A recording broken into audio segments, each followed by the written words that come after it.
Hello दोस्तों, नमस्कार। मैं अपने यूट्यूब चैनल में आप सभी का स्वागत करती हूँ। होली गीत अच्छा लगेगा तो लाइक कीजिएगा और नए हैं मेरे चैनल को तो सब्सक्राइब कीजिएगा और कमेंट में बताइएगा कैसा लगा मेरा गीत। खेला होली हो, खेला होली, खेला होली हो, खेला होली। आइले आइले मोर बाला मुआ, खेला होली।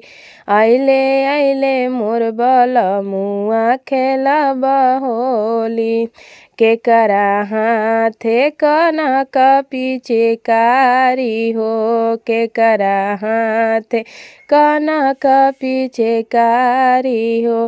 केकरा हाथे अबीरा झोली, केकरा हाथे अबीरा झोली। आइले आइले मोर बाला मुआ, खेला होली। आइले आइले मोर बाला मुआ, खेला होली।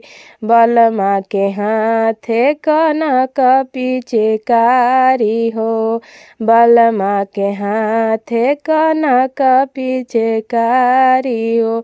गोरिया के हाथे अबीरा झोली, गोरिया के हाथे अबीरा झोली। आइले आइले मोर बाला मुआ, खेला होली।